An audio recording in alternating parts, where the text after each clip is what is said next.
Au nom du Père et du Fils et du Saint-Esprit, ainsi soit-il. Venez, Esprit Saint, remplissez les cœurs de vos fidèles et allumez en eux le feu de votre amour.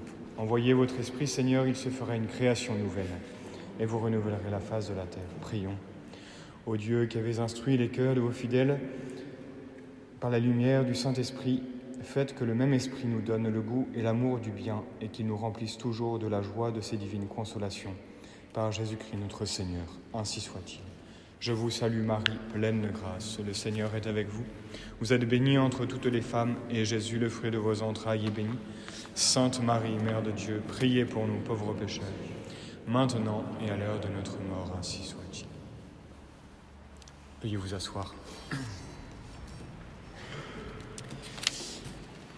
Bien, chers frères, à l'occasion de ces conférences de Carême, nous avons pu déjà contempler en profondeur quelques éclats du mystère de la messe et donc de notre salut.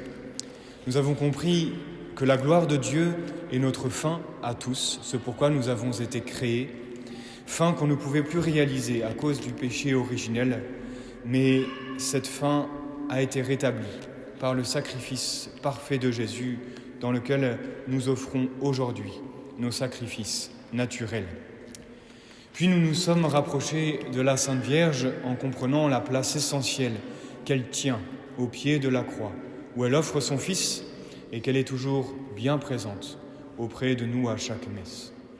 Enfin, nous avons contemplé dimanche dernier le grand mystère de la transubstantiation et donc de notre union avec Jésus tout entier dans la Sainte Communion. Ce soir, alors que nous venons de rentrer dans le temps de la Passion, nous nous rapprochons à grands pas du Vendredi Saint, jour de souffrance, jour de deuil, mais surtout et plus encore, aurore d'une création nouvelle. En effet, il nous faut bien comprendre une des plus grandes merveilles de notre foi, qui est la victoire de Dieu sur le péché, mais surtout la revanche du Christ sur Satan, la revanche de son sacrifice sur le péché originel et sur chacun de nos péchés.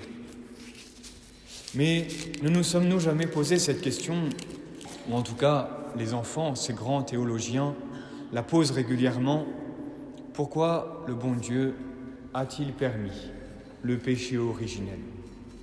Alors qu'il sait tout, alors qu'il est tout-puissant, pourquoi n'a-t-il pas fait en sorte qu'Adam et Ève restent dans l'état de perfection dans lequel ils avaient été créés, cet état d'innocence que nous jalousons bien souvent, alors que nous devions naître avec cet état d'innocence? Pourquoi n'être pas resté dans cet état qui aurait permis à tous les hommes d'aller au ciel? Quel est bien le plan de Dieu dans toute cette histoire? Comment expliquer ce drame qu'est la blessure originelle qui semble venir détruire toute son œuvre? Ce soir, nous allons essayer de répondre à cette difficile question, nous rappelant que le Christ est en fait ce nouvel Adam, qui est devenu la tête de tous les hommes qui désirent être sauvés, car il est la tête de l'Église. Nouvel Adam par son obéissance pour réparer la désobéissance du premier Adam. Jésus, tête de tous les rachetés par son sacrifice sur le bois de la croix, pour réparer le péché d'Adam commis sur le bois de l'arbre du jardin d'Éden, comme nous l'avons dit ce matin dans la préface de la Passion. Et si Jésus est la tête, nous sommes tous appelés à devenir ses membres. Et comment cela? Par la grâce qui découle des sacrements, et principalement du Saint-Sacrement, qu'est la messe. Une nouvelle création est apparue au matin de Pâques. Mais il nous faut même aller plus loin, car cette restauration du genre humain n'est pas un retour aux origines, mais bien une création nouvelle, bien plus haute, bien plus belle, pour la gloire de Dieu et notre salut éternel. Oui, vraiment, le Vendredi Saint est l'aurore d'une création nouvelle. Bien, chers frères, le mystère du péché originel ne se comprend que sous le regard de la sagesse divine, qui fait bien toutes choses. Dans son éternité, Dieu connaît, bien sûr, la chute de nos premiers parents, mais pourtant, il va les créer en leur donnant une liberté, afin qu'ils puissent choisir Dieu et ainsi mériter le ciel après un court passage dans le jardin d'Éden. C'est le mauvais usage de cette liberté qui va faire tomber la nature humaine et donc nous couper de Dieu. Voici qu'en un instant, l'œuvre de Dieu est détruite. L'homme, appelé à être enfant de Dieu, est devenu ennemi de Dieu et ne peut faire demi-tour par lui-même. Quel gâchis, quelle désolation provoquée par cette liberté d'une créature qui se croit toute puissante, capable même d'abîmer l'œuvre de Dieu jusqu'à abîmer toute la nature humaine. Mais voyez-vous, Dieu, dans sa toute-puissance, dans sa bonté et sa sagesse, Dieu n'aurait jamais permis cette faute s'il n'était capable de la réparer et surtout, et plus encore, de transformer son œuvre abîmée par l'homme en un chef-d'œuvre réalisé par Dieu fait homme. Car voilà la clé du mystère. Si Dieu a permis la faute, c'est qu'il pouvait et qu'il voulait élever l'homme bien plus haut qu'il ne l'avait créé à l'origine. Et comment cela ? Eh bien, par le mystère de la rédemption, par le rachat des hommes. Et à quel prix ? Rien moins que par son Fils, Dieu fait homme. Adam et Ève avaient été créés dans l'état d'innocence. Nous avons tous été recréés le jour de notre baptême, dans l'état de racheter. Oui, comprenons bien le nouveau monde que notre Seigneur est venu instaurer par son sacrifice.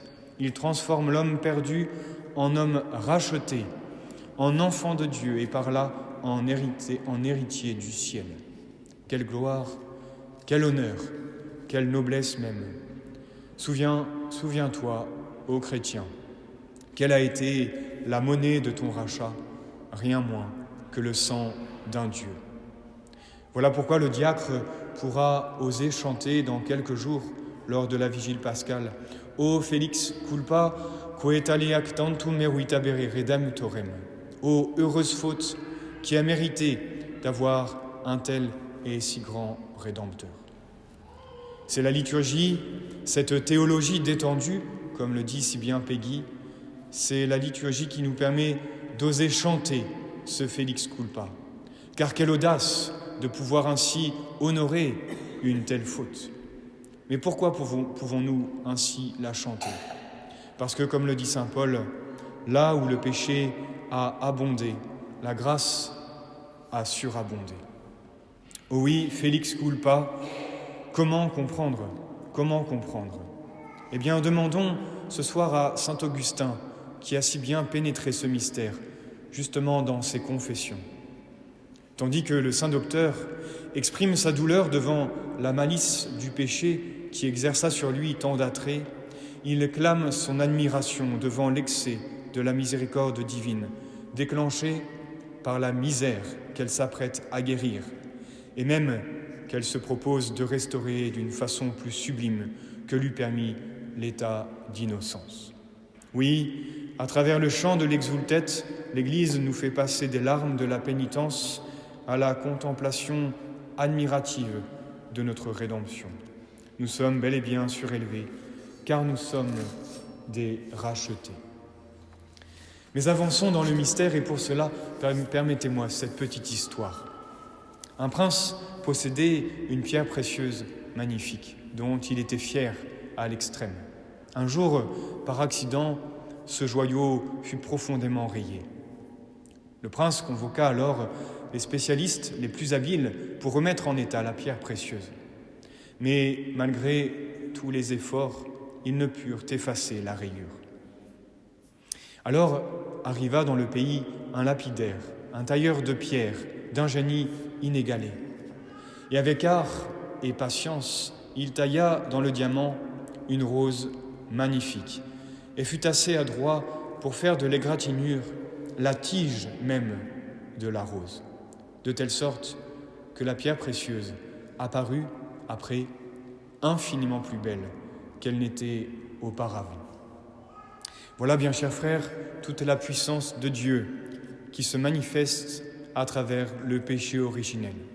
Il est ce tailleur de pierre qui utilisa la faute pour restaurer en mieux et d'une manière plus admirable encore sa création. Il utilise la faute même pour en faire comme un aimant, attirant sa miséricorde infinie et toute puissante sur le monde. Oui, l'abîme appelle l'abîme, Dieu est vainqueur, non pas malgré la faute, mais il est vainqueur par la faute. Souvenez-vous de ce film magnifique qui est La Passion de Mel Gibson, véritable méditation de notre rédemption. Le metteur en scène eut le talent de glisser discrètement sur les lèvres de Jésus ce verset de l'Apocalypse, alors qu'il est écrasé sous le poids de la croix et que sa mère vient le consoler. Jésus lui déclare et nous redit ce soir ce verset qui résume tout le mystère de la chrétienté. Je refais toutes choses nouvelles. Voilà sûrement la devise du Christ, car elle résume toute son œuvre, ou plutôt tout le chef-d'œuvre voulu par Dieu depuis les origines, la restauration du genre humain pour la plus grande gloire de Dieu et notre salut éternel.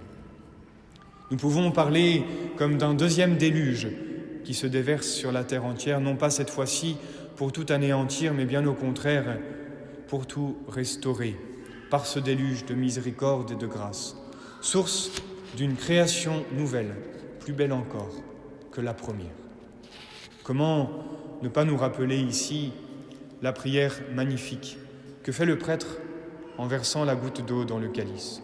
Ce mélange manifeste dans un même geste le mystère de l'incarnation, ainsi que l'union de nos sacrifices avec celui de Jésus. Et dans ce même geste, le prêtre nous rappelle le mystère du Felix Culpa. Dieu qui avait créé d'une manière admirable la nature humaine dans sa noblesse et l'avait restaurée d'une manière encore plus admirable. Accordez-nous, selon le mystère de cette eau et de ce vin, de prendre part à la divinité de celui qui a daigné partager notre humanité, Jésus-Christ, votre Fils. Alors que la force du Christ nous a créés, la fatigue du Christ nous a recréés. Il nous a créés par sa puissance. Il nous a recréés d'une manière encore plus admirable, par sa faiblesse. Ajoutons que cette restauration nous est bénéfique déjà ici-bas, sur cette terre, puisque, vous le savez, l'état de grâce dans lequel nous vivons normalement, cet état de grâce est le ciel commencé. Mais n'oublions pas qu'après le combat de cette vie, nous participerons beaucoup plus au ciel, à la gloire de Dieu, que s'il n'y eut le péché originel. Comme de valeureux guerriers qui participent au triomphe de leur roi, après avoir combattu à ses côtés, nous participerons aussi à notre victoire, aux côtés de notre Seigneur, vainqueur. Mais pouvons-nous nous dire que tous les hommes sont sauvés ? Non, bien malheureusement, et l'enfer n'est pas vide, car beaucoup ont refusé et refusent cette création nouvelle, refusent d'être rachetés par Dieu. Car si le Seigneur nous a créés sans nous, il ne veut pas nous sauver sans nous. C'est encore une grande preuve d'amour de sa part. Il nous prend au sérieux et veut que nous participions à notre salut. Jésus a tout accompli sur la croix, mais encore faut-il vouloir profiter de ce salut offert gratuitement par Dieu. Alors, comment participer à cette création nouvelle ? Avant tout, rappelons-nous un point fondamental de notre foi. Jésus-Christ, par sa mort et sa résurrection, est devenu le nouvel Adam, c'est-à-dire celui de qui descend tous les rachetés. Par le premier Adam, nous avions tout perdu. Par le nouvel Adam, nous avons tout retrouvé, et même plus qu'il ne fallait, puisque nous avons été sauvés en surabondance. D'ailleurs, cette image du nouvel Adam est bien confirmée par la tradition orale, qui place le calvaire, le Golgotha, juste au-dessus de la sépulture d'Adam. Nous pouvons encore le voir aujourd'hui dans la basilique du Saint-Sépulcre à Jérusalem, où se trouve la fameuse chapelle d'Adam, en dessous du Golgotha. Là où le péché a surgi dans notre monde, le remède a surgi avec beaucoup plus de puissance. Les premières gouttes du sang rédempteur ont lavé en premier la sépulture d'Adam. En cela, le Christ est vraiment la tête du nouveau peuple de Dieu qu'est l'Église. Il est la tête, nous sommes ses membres, et de même que les membres de notre corps reçoivent tout de notre tête, de même nous tous qui sommes baptisés, donc greffés sur le Christ, nous recevons tout de sa part. Cette doctrine est fondamentale pour bien comprendre que le salut ne se trouve qu'en Jésus-Christ, qui a mérité pour nous tous les grâces dont tous ses membres ont besoin. Nous comprenons bien qu'un membre séparé du corps, séparé de la tête, est un membre perdu. En dehors de l'Église, point de salut, puisqu'en dehors de Jésus, point de salut. Cette grande vérité, Jésus, tête de l'Église, nous montre qu'il est le premier de cordée dans l'œuvre de notre salut. Il est comme responsable de chacune de nos âmes devant Dieu, mais il nous appelle à devenir membres et surtout à rester membres de son corps, qu'est l'Église, vrai corps mystique du Christ sur la terre. Car, attention, notre Seigneur est mort non pas à notre place, mais à notre tête. Pour bénéficier de cette rédemption, il nous faut donc faire corps avec le Christ crucifié. Et il me semble que c'est toute notre méditation de ces 2 prochaines semaines où nous allons contempler Jésus crucifié. Arrêtons-nous un peu sur ce grand mystère qu'est cette influence constante de Jésus Sauveur sur chacune de nos âmes et voir quel est notre rôle pour nous incorporer de plus en plus au Christ et à sa sainteté. Nous le savons, le Christ rédempteur nous donne la vie divine par les sacrements, principalement par le Saint-Sacrement, qu'est la messe. Toutes ces grâces qu'il nous a méritées, principalement pendant sa passion, il les redistribue aujourd'hui par ces 7 touchés de Jésus que sont les 7 sacrements. Comme le dit saint Jean dans son prologue, juste après le dernier évangile que nous entendons tous les jours à la fin de la messe comme action de grâce, saint Jean nous dit « De sa plénitude, nous avons tout reçu. » Et plus loin, il nous dira « Sans moi, vous ne pouvez rien faire. » C'est ainsi, comme le dit saint Paul, que la paix du Christ, à laquelle vous êtes appelés de manière à former un seul corps, que cette paix règne dans vos cœurs. Cette paix, bien chers frères, elle est cette tranquillité de l'ordre que Jésus est venu rétablir par son sacrifice, paix que nous demandons et recevons à la messe, source de cette restauration intérieure que nous recevons par Jésus, notre chef et notre tête. Le Sauveur nous communique l'influx vital qu'est la grâce, qui nous rénove tous les jours, qui refait cette création nouvelle. Toutes les grâces nous sont communiquées par lui, car Dieu, seul auteur de la grâce, se sert de l'humanité du Christ pour nous donner sa vie divine. C'est surtout, bien sûr, par l'Eucharistie que s'exerce l'influence du Christ sur nous de manière très efficace, car elle est le plus parfait des sacrements, qui contient non seulement la grâce, mais l'auteur même de la grâce.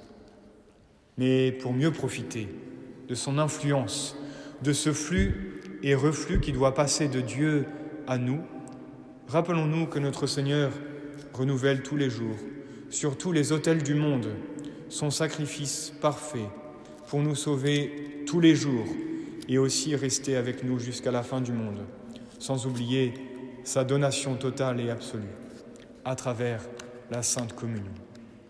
Tous ces actes de générosité divine dérivent d'un même amour et sont tous ordonnés à notre sanctification progressive. Cela mérite bien toute notre gratitude. Et comment lui rendre notre amour?